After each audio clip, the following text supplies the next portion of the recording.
こんにちは、あやはれです。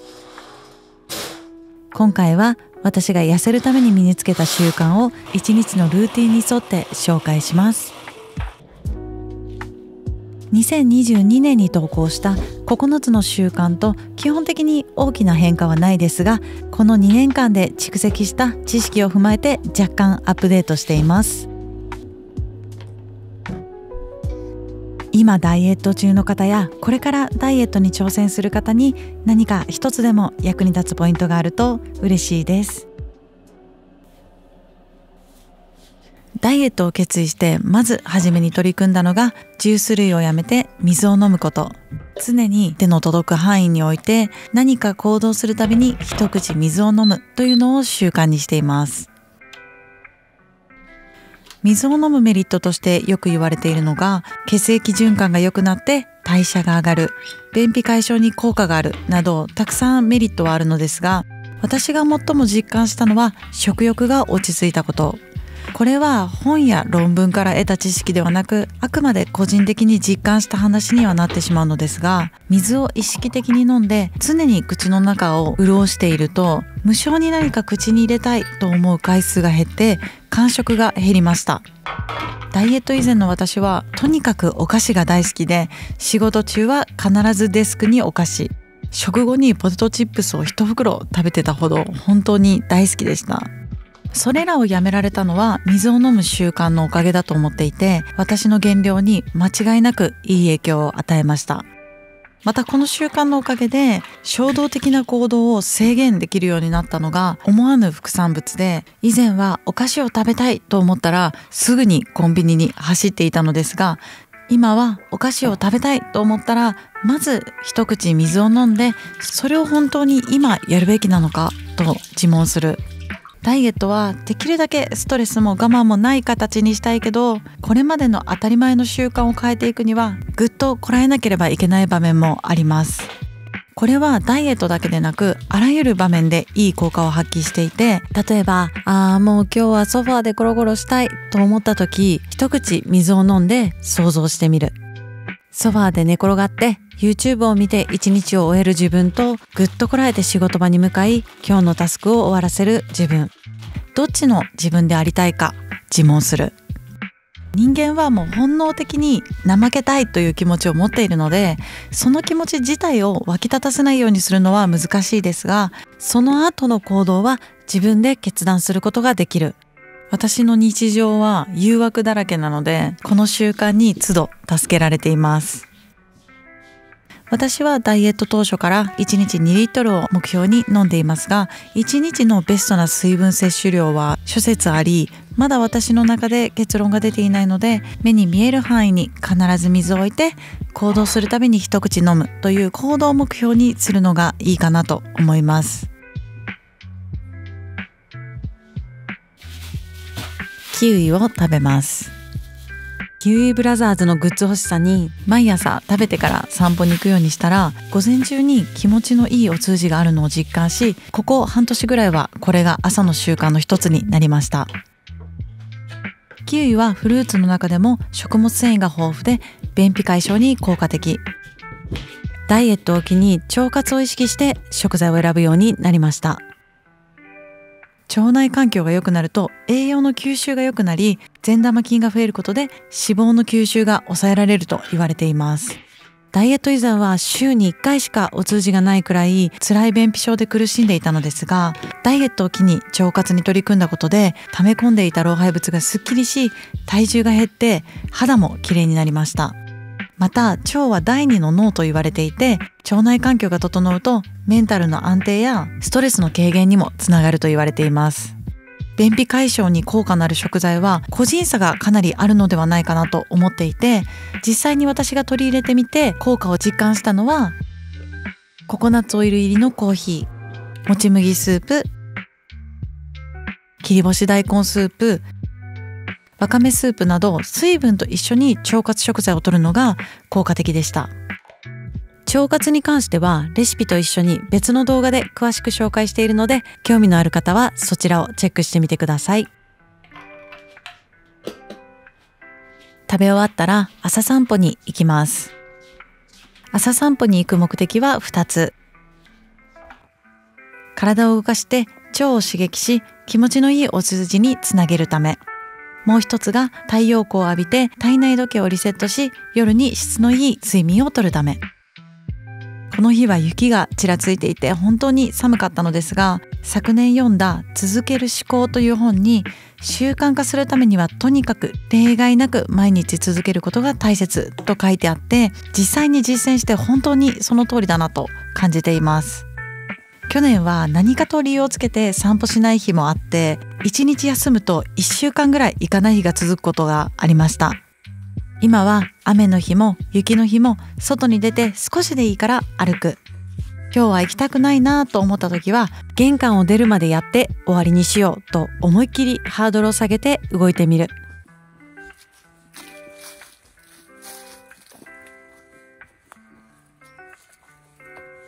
散歩の時間は15分から長くて40分ぐらい今は歩いていますが、最初は5分から外に出る習慣を身につけるところから始めるのがいいと思います。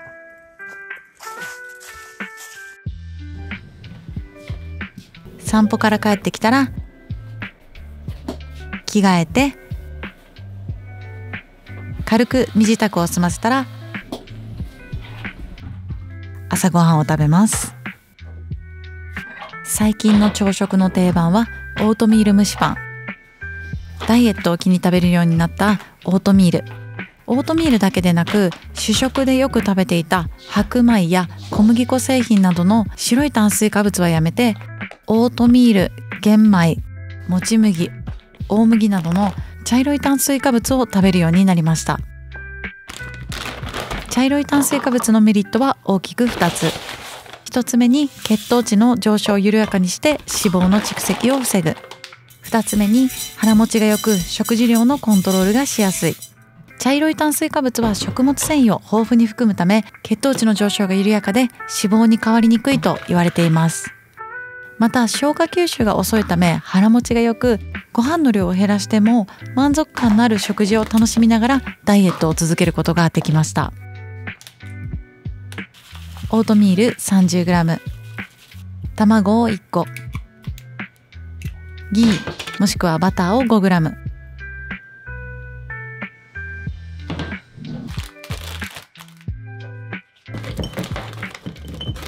デーツを2つ刻んで入れる。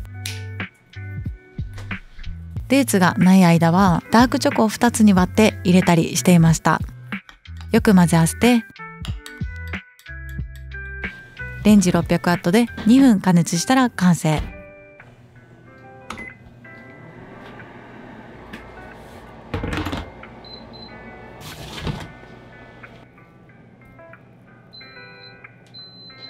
蒸しパンと呼ぶには少し固めでずっしりとした感じ。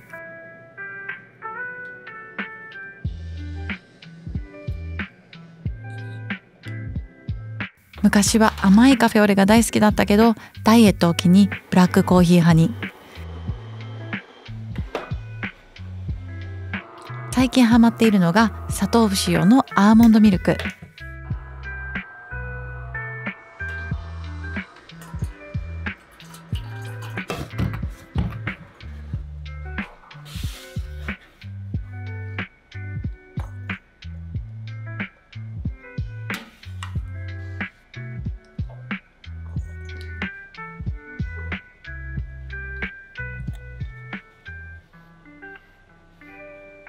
10分ほどパンと遊んで満足してもらったら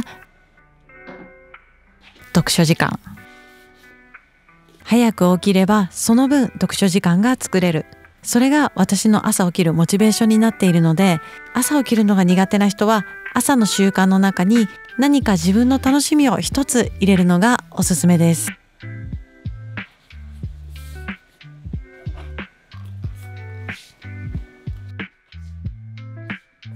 仕事を始めます。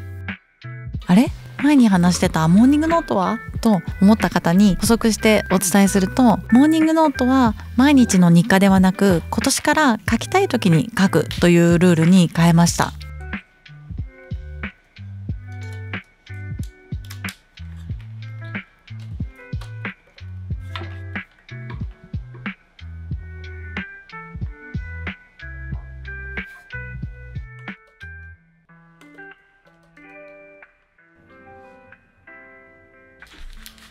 の日はお昼ご飯の作り置きが何もない日だったので、マグロのたたきと納豆と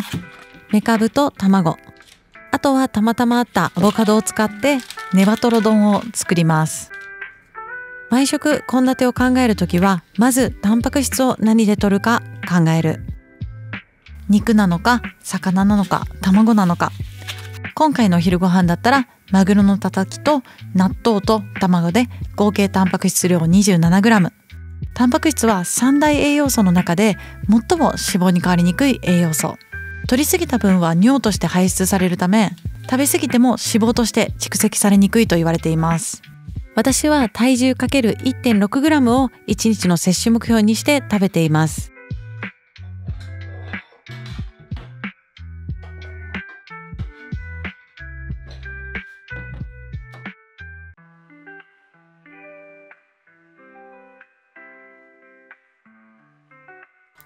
タンパク質が確保できたら、糖質はいつも通り玄米ご飯 100g。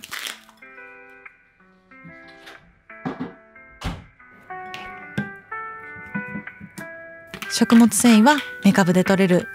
足りない分は味噌汁で補おう。献立を考えるときはいつもこの順番で考える癖がついています。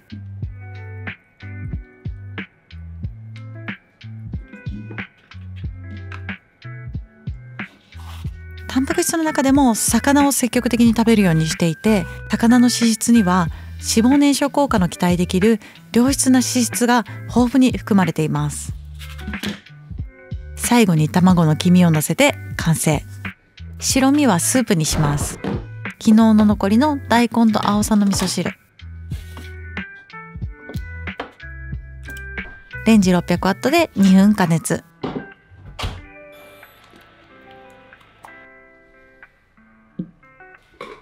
いただきます。朝食以外はほぼ毎食スープを添えるようにしていて、食事の最初に飲むようにしています。空腹状態だとどうしても早食いしてしまって噛む回数も少なくなってしまうので、まずスープで空腹を少し満たす。味噌汁に入れると美味しいわかめや大根、きのこなどはみんな食物繊維が豊富なので、ダイエット当初料理が本当に苦手だった私は、とにかく味噌汁で食物繊維を摂るようにしていました。もう一つ、一人で食事することが多くなって気がつくと習慣化してたながら食べをやめました。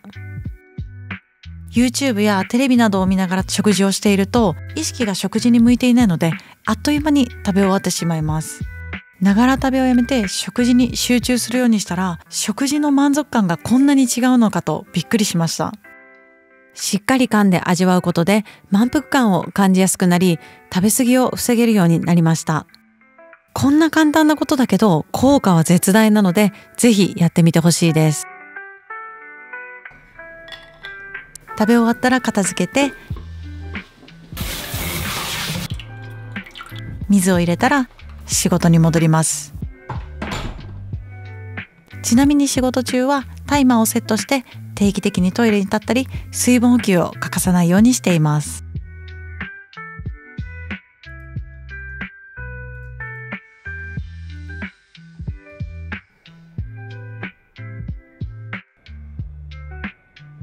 5時ぐらいに小腹が空くので軽く間食。間食で大事なポイントは、事前に何を食べるか考えておいて準備しておくこと。お腹が空いた時に何を食べるか決めておかないと、あれ食べたいな、これ食べたいなとどんどん欲が湧いてくるので、ダイエット中は先に何を食べるのか決めておいて家にストックしています。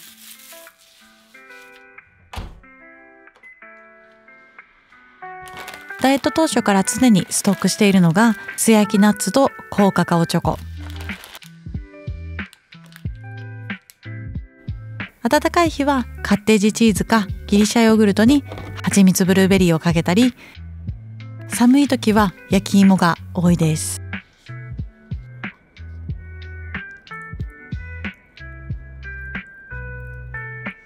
どうしてもチョコやスナック菓子がやめられないというコメントを昔からたくさんいただいていて、私もダイエット以前はお菓子が中心の食生活と言っても過言ではないくらい毎日食べていたので、気持ちはよくわかります。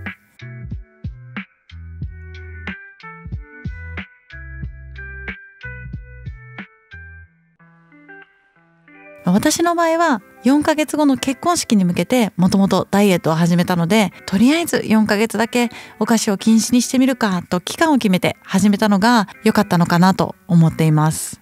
そうやって期間を決めて実践するのもいいし、もし特に明確な期限を決めずにダイエットするなら、好きなお菓子を一つだけ絞って1日1回何時になったらそれを食べるというルールにするのがいいかなと。その時間は目いっぱいお菓子を楽しむことでストレス発散にもなるし、1日に1回楽しみの時間があるというのは生活にメリハリが出ていいかなと思います。仕事が終わったらお風呂を沸かして、待ってる間に夕食の準備をします。今日は中華風茶碗蒸し、豚ひき肉と卵、豆腐、あとはお好きな野菜を準備してください。冷凍していた豚ミンチはレンジ解凍。深めの耐熱容器に豆腐を入れておきます。椎茸は薄くスライス。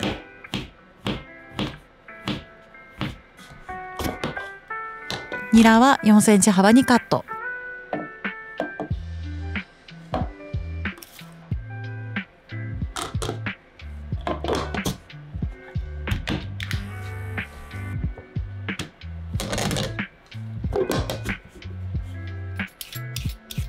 人参はピーラーで千切り風に。ボウルに豚ひき肉を入れます。酒小さじ1、醤油小さじ1/2、生姜チューブ3センチ。よく混ぜ合わせます。お肉が塊になって加熱されないように豆腐の上にまんべんなく乗せておきます。空いたボウルに卵を2個、水 100ml、鶏ガラスープの素小さじ1/2、オイスターソース小さじ1/2、よくかき混ぜます。卵液に野菜を加える。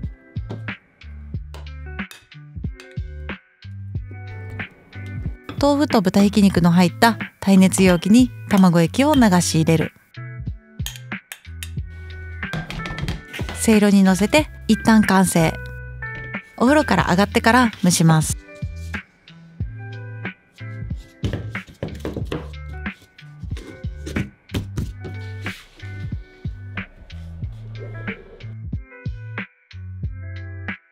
お風呂から上がったらケトルでお湯をたっぷり沸かしてフライパンに流し入れる。せいろ板とせいろを乗せて一旦12分蒸します。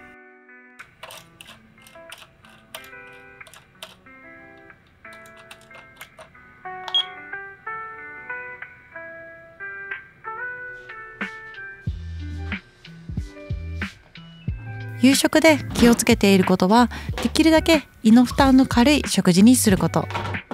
早い時間に夕食をとるときは玄米ご飯を食べることもあるのですが、割と夕飯は遅くなりがちなので、消化吸収のいいじゃがいもなどの糖質を含む野菜に置き換えたり、豆腐に置き換えて睡眠の妨げにならないようにしています。睡眠がしっかりとれると体の調子もメンタルもいい状態で一日がスタートできるので、質のいい睡眠を7時間以上確保することを心がけています。なので私の場合、夕飯は 120% 満腹ではなく、明日の朝ごはんを楽しみにするぐらいの量に調整しています。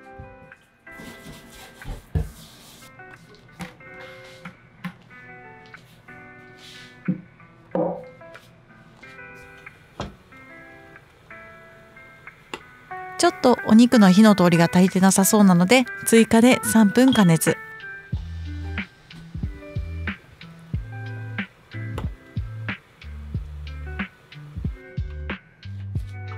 ごま油小さじ1、醤油小さじ1/2。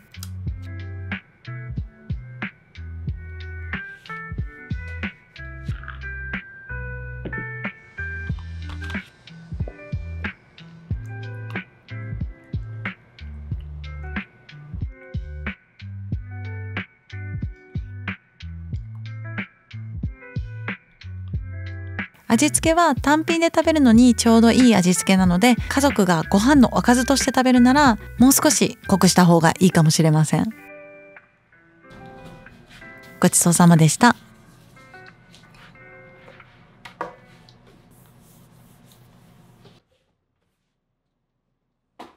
ここまで私が痩せるためにやってきたことをいろいろお話ししましたが、全部完璧にやる必要はないです。大事なのは完璧にやることではなく、とにかく毎日継続すること。そのためになりたい理想、目標とこれだけはやると決めた最低ラインを持っていて、その間はかなり幅を持たせています。一例を挙げると、毎日朝散歩を日課にしていると言いましたが、忙しい日やあまりにも天気が悪い日は近くのスーパーに行って買い物ついでにうろうろして帰ってくるだけ。デブ症な自分の性格はよく理解しているので、散歩の最低ラインは一歩でも外に出たら OK とかなり低く設定しています。今日はできなかったなと落ち込んで挫折しないためにも、できない日がないようにあらかじめ低いハードルも設定しておいて対策しておくことが大切です。